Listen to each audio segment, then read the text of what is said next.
નમસ્તે વિદ્યાર્થીની બહેનો. હવે આપણે ઉછીના ભંડોળો એની વાત કરીએ છીએ. કઈ રીતે કંપની ઉછીની મૂડી છે એ પ્રાપ્ત કરે છે. એમાં સૌ પ્રથમ તો ડિબેન્ચર. કંપનીએ વધારાની મૂડીની જરૂરિયાત કંપનીને જ્યારે ઊભી થાય તો તે ઉછીની મૂડી મેળવવા માટે ડિબેન્ચર બહાર પાડે છે.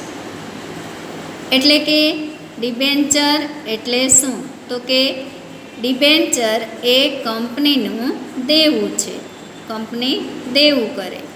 ડિબેન્ચર ખરીદનાર ડિબેન્ચર હોલ્ડર કંપનીના લેણદાર કહી શકાય.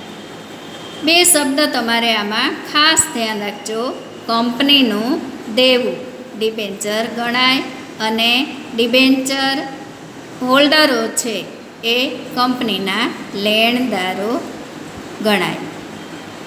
ડિબેન્ચર હોલ્ડરો અગાઉથી નક્કી કરેલ દરે નિશ્ચિત સમયે વ્યાજ મેળવવાનો હક ધરાવે છે.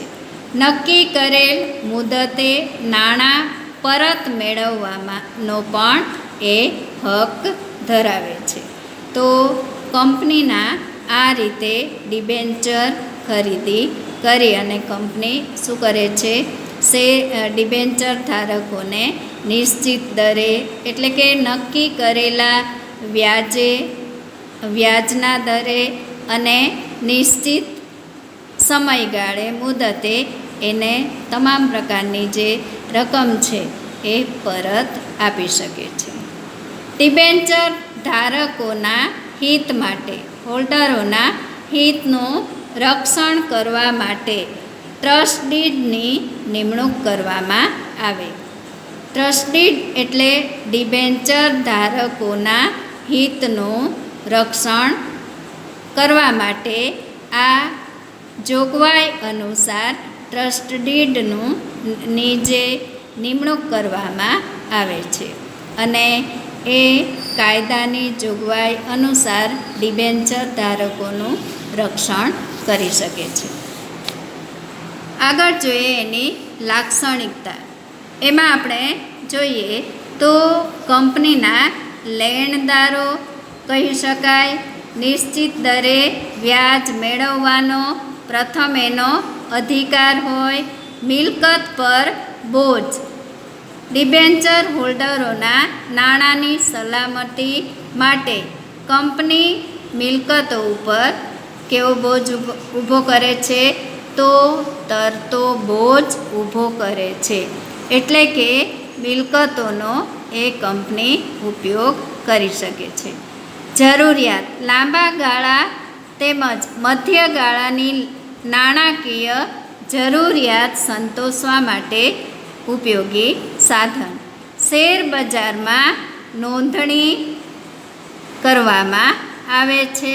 ખરીદ વેચાણ થઈ શકે છે. નાણાં પરત મેળવવા માટે એટલે કે નક્કી કરેલા મુદતે વ્યાજે નાણાં પરત મેળવવાનો અધિકાર ધરાવે છે. ચૂકવણીમાં પ્રથમ પસંદગી. ડિબેન્ચર એ કંપનીનું દેવું હોવાથી કંપનીના વિસર્જન સમયે કંપની કદાચ બંધ થઈ જાય, દેવામાં ડૂબી જાય તો આવા સંજોગોમાં ડિબેન્ચર ધારકોને નાણાં પરત મેળવવાનો પ્રથમ અધિકાર હોય છે. તો આ 4-5 મહત્ત્વની જે એની લાક્ષણિકતા. ડિબેન્ચરના પ્રકારો એના વિશે આપણે જોઈએ તો સલામતીવાળા ડિબેન્ચર એટલે કે તારણવાળા ડિબેન્ચર, રૂપાંતરણીય ડિબેન્ચર અને બિન રૂપાંતરણીય ડિબેન્ચર. એમાં કન્વર્ટિબલ અને નોન કન્વર્ટિબલ એ બે મહત્ત્વના જે ડિબેન્ચર છે એ ગણાય છે. સલામતીવાળા ડિબેન્ચર એમાં આપણે જોઈએ, જે ડિબેન્ચરની કુલ રકમ સામે કંપનીએ પોતાની કેટલીક મિલકતો ગીરો મૂકી હોય તેવા ડિબેન્ચરને સલામતીવાળા ડિબેન્ચર કહી શકાય. એટલે કે તેના પર તરતો બોજ ઊભો કરવામાં આવે છે. કંપની એ નાણાંનો ઉપયોગ કરે છે. રૂપાંતરણીય ડિબેન્ચર, એમાં આપણે જોઈએ એટલે કે કન્વર્ટેબલ ડિબેન્ચર. એમાં ડિબેન્ચરનું નિશ્ચિત સમયે શરતોને આધીન શેરમાં રૂપાંતર અથવા તો અંશતઃ અથવા સંપૂર્ણ એનું રૂપાંતર થઈ શકે છે. એટલે એને રૂપાંતરણીય ડિબેન્ચર કહી શકાય.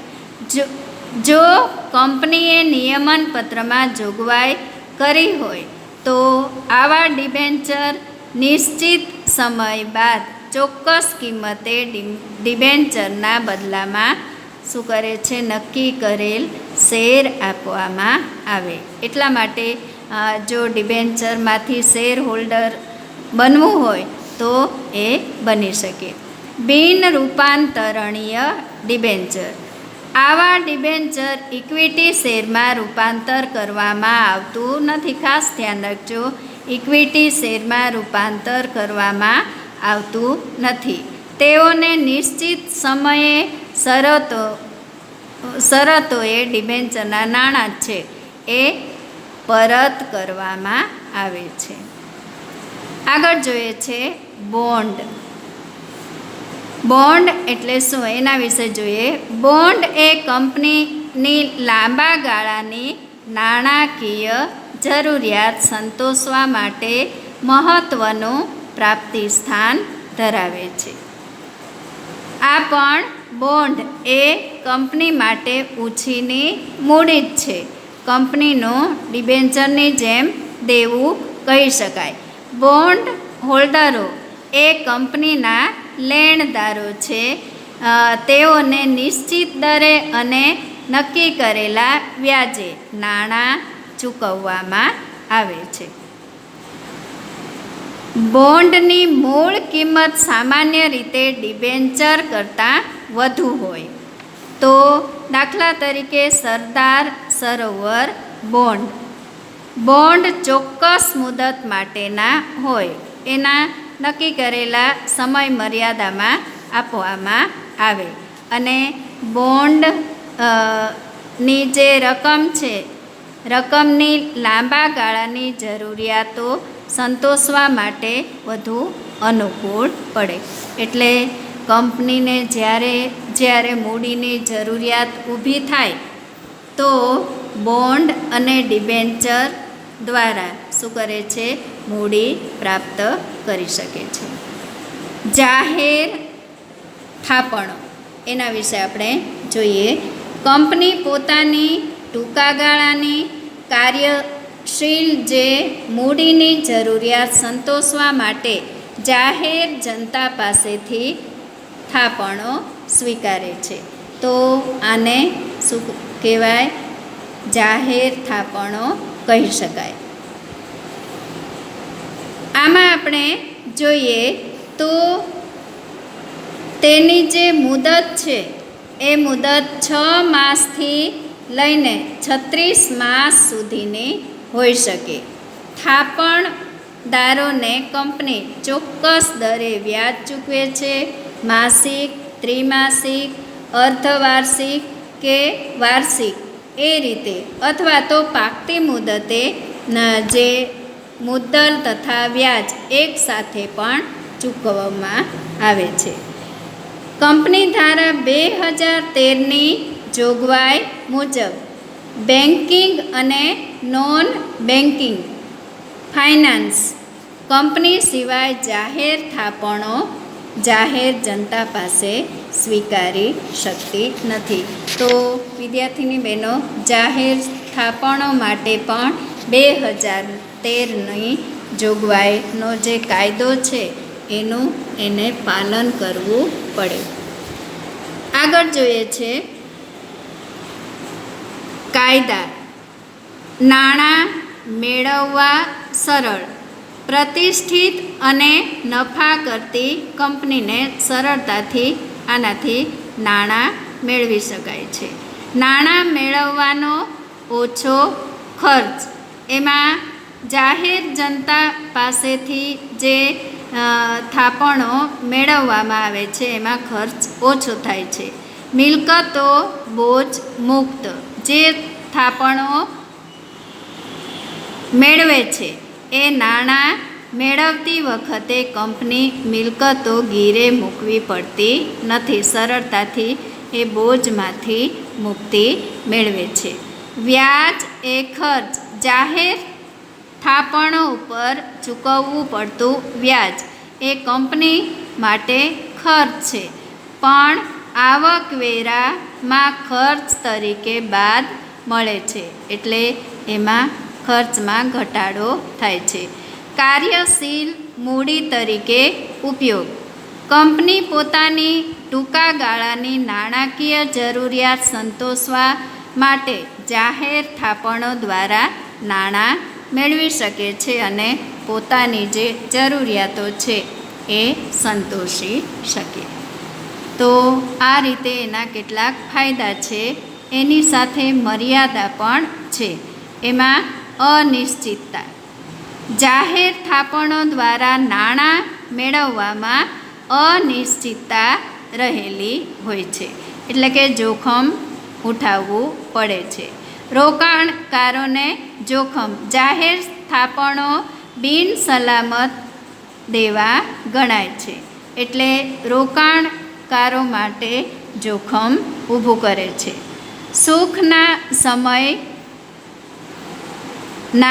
સાથી. જાહેર થાપણો એ કંપની માટે સાનુકૂળ અને સુખના સમયના સાથી જેવી ગણાય છે, કારણ કે કંપનીની જ્યારે આર્થિક પરિસ્થિતિ બગડે અથવા તો કથળે તો આ થાપણો મેળવી અને કંપનીનું કાર્ય આગળ ધપાવી શકાય છે, એટલે સુખના સમયના સાથી ગણી શકાય.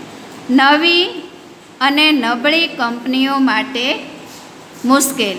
નવી અને આર્થિક જે નબળી કંપનીઓ હોય એ રોકાણકારોને શરૂઆતમાં વિશ્વાસ હોતો નથી, એટલે કે જોખમ ઉઠાવવા માટે કોઈ તૈયાર હોતું નથી. તો આ મર્યાદા છે. નાણાકીય સંસ્થાઓ દ્વારા લોન. વિજ્ઞાન અને તકનીકી ક્ષેત્રે પરિવર્તનો થવાથી ઉદ્યોગ ધંધાનો વિકાસ વધ્યો છે. એના લીધે લાંબા ગાળાની જે મૂડીની જરૂરિયાત પણ વધી અને એમાં રોકાણકારો, વેપારી બેન્કો આ જરૂરિયાતો પૂરી પાડી શકે નહીં, એટલા માટે એ નાણાકીય સંસ્થાઓ દ્વારા લોન આપી અને એ જરૂરિયાતો ને પહોંચી શકાય. ભારતમાં આઝાદી પછી 5 વર્ષીય યોજનાઓ શરૂ થતાં ઔદ્યોગિક વિકાસ પર ભાર મૂકવામાં આવ્યો. જે જાહેર ક્ષેત્રો અને ખાનગી ક્ષેત્રો ઊભા થતાં ઉદ્યોગો લાંબા ગાળાની મૂડી મેળવવા માટે ભારત સરકાર દ્વારા નાણાકીય સંસ્થાઓની સ્થાપના કરવામાં આવી. સાથે સાથે નાના અને મધ્યમ કદના એકમોને નાણાકીય સહાય આ રીતે જુદા જુદા પ્રકારના જે નિગમો છે એના દ્વારા પ્રાપ્ત થવા માંડી. તો આ રીતે નાણાકીય સંસ્થાઓ દ્વારા લોન પણ મળી શકે છે. લાંબા ગાળાની ઉછીની મૂડી મૂડી પૂરી પાડનાર કેટલીક મુખ્ય નાણાકીય સંસ્થાઓ. જુદી જુદી સંસ્થાઓ આપવામાં આવી છે. આ જે સંસ્થાઓના ગુજરાતી અને ઇંગ્લિશ નામ છે એ તમારે તૈયાર કરી લેવાના. ઘણીવાર આ જે IFC આય. તો આ શબ્દ છે એ પરીક્ષામાં એક વાક્યમાં વિકલ્પમાં પૂછાય. ભારતીય ઔદ્યોગિક નાણાકીય નિગમ IFCI. ભારતીય ઔદ્યોગિક વિકાસ બેંક IDBI. ભારતીય ઔદ્યોગિક શાખ અને રોકાણ નિગમ ICICI. ગુજરાત રાજ્ય નાણાકીય નિગમ GSFC. ગુજરાત ઔદ્યોગિક રોકાણ નિયમ GHC. તો આ રીતે આ જે કેટલીક સંસ્થાઓ છે એ લોન સ્વરૂપે એકમોને શું કરે છે? નાણાકીય સહાય કરે છે. હવે આગળ એના જે કાર્યો છે એની વાત કરીએ તો શેર ખરીદીને નાણાં પૂરા પાડે. સૌ પ્રથમ તો શેર ખરીદી કરનાર હોય એને નાણાં પૂરા પાડે. આધુનિકરણ કે વિસ્તરણ વખતે બહાર પાડેલ શેર ખરીદીને એ મદદરૂપ થાય. લોન આપીને નાણાં પૂરા પાડે. તકનીકી સેવાની સીધી ચૂકવણી દ્વારા મદદ કરે. બાંહેધરી પૂરી પાડવી. અન્ય સેવાઓમાં કંપનીની સ્થાપનામાં મદદ, બજાર સંશોધન, વિદેશી બજારો તો એના વિશે સેવાઓ આપે.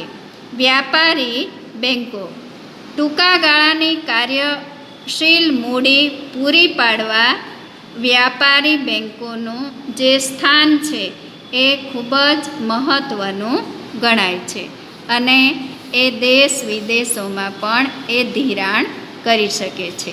એમાં કઈ રીતે? 3 રીતે થાય છે.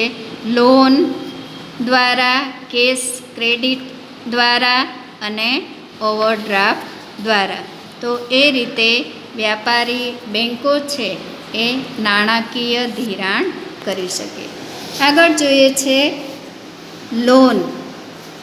વેપારી બેંકો લોન દ્વારા ધંધાકીય સંસ્થાઓને ધિરાણ આપે છે. જે બેંકમાં નીતિ નિયમ અનુસાર હોય એ ધંધાકીય એકમોની નાણાકીય જરૂરિયાતો છે એ પૂરી પાડી શકે છે. તો એને લોન કહી શકાય. નક્કી કરેલી શરતે હપ્તા અને લોન પરત કરવામાં એ બંધાયેલી હોય. Cache credit CC.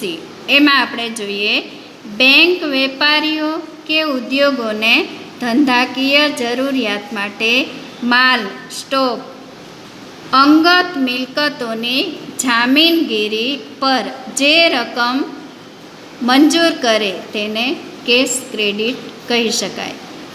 ધંધાકીય એકમોમાં જેટલા પ્રમાણમાં, જેટલા સમયમાં નાણાંનો ઉપયોગ કરે તેટલા પ્રમાણમાં નક્કી કરેલા જે વ્યાજે આ કેશ ક્રેડિટ મદદરૂપ થઈ શકે. ઓવરડ્રાફ્ટ. એમાં DD. બેંક વેપારી કે ધંધાધારી સંસ્થાના ચાલુ ખાતામાં સિલક હોય એના કરતાં નક્કી કરેલ મર્યાદામાં વધુ રકમ ઉપાડવાની સગવડતા આપે એને ઓવરડ્રાફ્ટ કહી શકાય. વેપારી કે ધંધાધારી સંસ્થા પોતાની અંગત શાખ કે જામીનગીરી પર ઓવરડ્રાફ્ટ મેળવી શકે છે અને નાણાંની જે જરૂરિયાત છે એનો ઉપયોગ કરી શકે છે. વેપારી શાખ. ધંધાકીય એકમોને કાચા માલ અને તૈયાર માલની અન્ય સામગ્રીઓ જરૂરિયાત ઊભી થતી હોય ત્યારે આવા સંજોગોમાં શાખ ઉપર ખરીદ વેચાણ કરી અને મૂડીશીલ જે મૂડીની કાર્યક્ષમતા, કાર્યશીલતા એ પ્રત્યક્ષ અને પરોક્ષ રીતે એ ઊભી કરી જરૂરિયાતો સંતોષે છે. અંતર કંપનીની થાપણો એમાં આપણે જોઈએ, સામાન્ય રીતે એક કંપની જ્યારે બીજી જે કંપનીની જરૂરિયાત હોય ત્યારે થાપણ સ્વરૂપે આંતરિક રીતે જે મૂડીની જરૂરિયાત પૂર્ણ કરે છે એને આંતર કંપની થાપણો કહી શકાય. તો આ રીતે આ જે જૂથ છે એ જુદી જુદી કંપની સંચાલિત કંપની દ્વારા વ્યાજનો દર મુદ્દલ કરાર દ્વારા નક્કી કરેલી જોગવાઈ અનુસાર એમાં ધિરાણ આપવામાં મદદરૂપ થાય છે. તો આ રીતે વિદ્યાર્થીની બહેનો નાણાંની જે પ્રાપ્તિ છે એકમોને મળી શકે છે. હવે આપણે આગળ જોઈએ છે માલિકી ભંડોળ અને ઉછીના ભંડોળ વચ્ચેનો જે તફાવત, એમાં આપણે જોઈએ તો તફાવતના મુદ્દા છે. પહેલો અર્થ, શેર હોલ્ડરો દ્વારા રોકવામાં આવતા નાણાંને માલિકી ભંડોળ કહી શકાય, કે જે સ્થાપના સાથે જોડાયેલા હોય, પ્રમોટેડ, પ્રવર્તક અથવા તો સામાન્ય રીતે માલિકો કહી શકાય. તો એ માલિકી ભંડોળમાં સમાવેશ થાય. ઉછીના ભંડોળ, નાણાંના અન્ય પ્રાપ્તિ સ્થાનો પાસેથી ઉછીના નાણાં ધંધામાં રોકાણ કરેલા હોય અથવા તો ધંધા માટે મેળવવા હોય એ ઉછીના ભંડોળ. આપણે આગળ જોઈ ગયા કે મોટાભાગે ડિબેન્ચર કહી શકાય. આગળ જોઈએ છે પ્રાપ્તિ સ્થાનો ક્યાંથી પ્રાપ્ત થાય, તો કે ઇક્વિટી શેર, નફાનું પુનઃરોકાણ, ઘસારાના ભંડોળ, અનામત ભંડોળ દ્વારા મેળવી શકાય. ઉછીના ભંડોળ ડિબેન્ચર, વ્યાપારી બેન્કો, નાણાકીય સંસ્થાઓ દ્વારા મેળવી શકાય. વળતર, માલિકીના ભંડોળ ઉપર વળતર તરીકે ડિવિડન્ડ મળે છે. ઉછીના ભંડોળ પર વળતર તરીકે નિશ્ચિત દરે એટલે નક્કી કરેલા દરે વ્યાજ ચૂકવવામાં આવે છે. વળતરનો દર, માલિકીના ભંડોળ પર વળતરનો દર છે અનિશ્ચિત હોય છે. વળતરના દરમાં કોઈ નિશ્ચિતતા હોતી નથી, વધે પણ ખરો અને ઘટે પણ ખરો. ઉછીના ભંડોળ પર વળતરનો દર છે એ નિશ્ચિત હોય છે, નક્કી કરેલા સમય મર્યાદામાં નક્કી કરેલા વ્યાજે એ નાણાં પરત મેળવી શકે છે.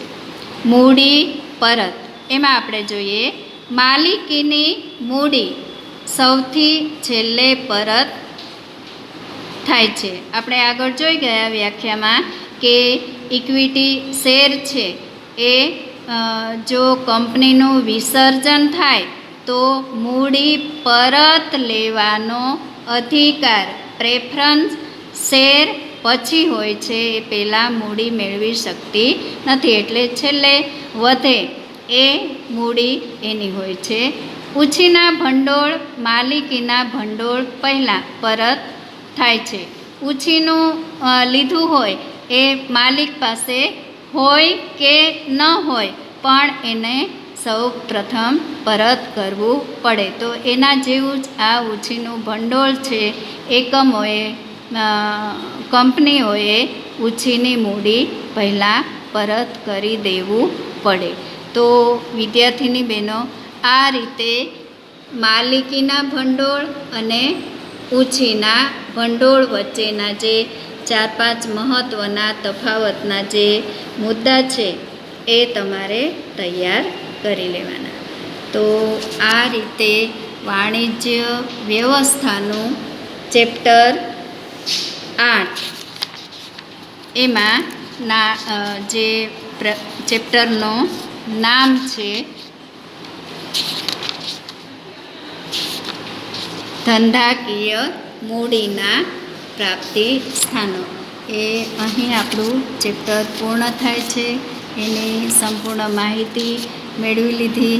હવે આ જે પાછળનો સ્વાધ્યાય છે, સ્વાધ્યાયના પ્રશ્નો છે, એ બધા જ પ્રશ્નો વિકલ્પલક્ષી પ્રશ્નો અને વિસ્તારથી આપેલા જે પ્રશ્નો છે એ તમારે પાકા ચોપડામાં બધા જ પ્રશ્ન ફરજિયાત લખવાના છે.